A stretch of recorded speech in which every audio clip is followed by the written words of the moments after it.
La mort, ce mot que l'on évite, mais qui finit toujours par frapper à la porte de notre réflexion. Un jour ou l'autre, chacun de nous se retrouve face à cette question dérangeante. Qu'y a-t-il après ? Et plus encore, est-ce la même chose pour tout le monde ? Beaucoup aimeraient que la réponse soit simple, nette, universelle. Mais la vérité semble plus nuancée, presque intime. Si la mort est une porte, alors peut-être que ce qui nous attend de l'autre côté dépend du bagage que nous y apportons. Certains entrent avec la peur, d'autres avec la paix. Certains s'accrochent à la vie, d'autres la déposent comme un manteau trop lourd. La manière dont nous avons vécu influence souvent la façon dont nous abordons la fin. Ce n'est pas une question de croyance ou de rituel, mais de regard. Celui qui a cultivé la bonté, le pardon, la sérénité, semble glisser vers la lumière avec une forme d'acceptation. Celui qui a nourri la colère ou le regret, parfois, résiste jusqu'au dernier souffle. Ce n'est pas une punition, ni une récompense, c'est simplement le reflet de ce que nous avons porté à l'intérieur. Certains racontent avoir vu un tunnel, une lumière, des visages aimants.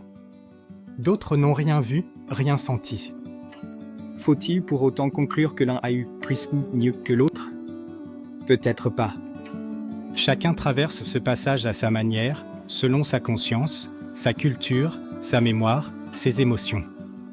Comme un rêve où chaque être humain vit un scénario unique, la mort semble aussi répondre à la profondeur de notre vécu. La question n'est donc pas seulement qu'a-t-il une vie après la mort, mais plutôt quelle vie après la mort sommes-nous en train de préparer maintenant ? Car si notre existence est une école, alors chaque instant est une leçon sur comment quitter ce monde sans le fuir, mais en le saluant. Il est fascinant d'observer combien la mort révèle ce que la vie a dissimulé. Beaucoup disent qu'à l'approche de la fin, ils comprennent enfin l'essentiel, aimer, se réconcilier, laisser partir.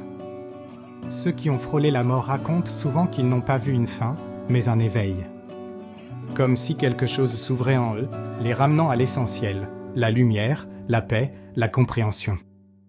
Mais tout le monde n'éprouve pas cela. Certains s'en vont dans la confusion, d'autres dans la peur. Cela ne fait pas d'eux des êtres perdus, mais simplement des voyageurs qui ont encore besoin d'un peu de temps avant de trouver la clarté. Si le mystère est réel, il est aussi empreint de douceur, rien ne semble se perdre, tout semble se transformer. Alors, la vie après la mort est-elle identique pour tous ? Probablement pas.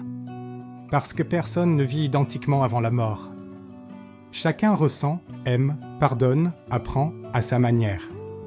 Si la mort est un miroir, elle reflète notre façon de vivre. Elle n'est pas la fin d'un livre, mais le passage à un nouveau chapitre dont le ton dépend du précédent.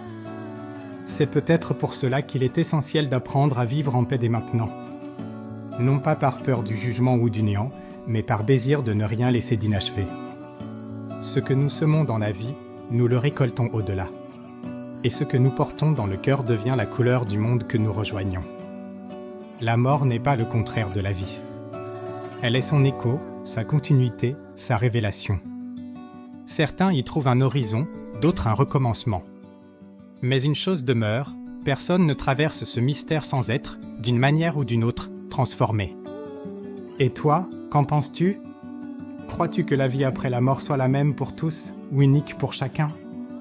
Partage-le dans les commentaires ou pose ta question, nous serons très heureux d'y répondre, avec bienveillance et profondeur.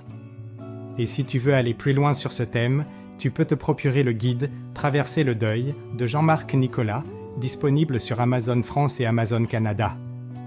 Nous attendons tes réactions avec impatience.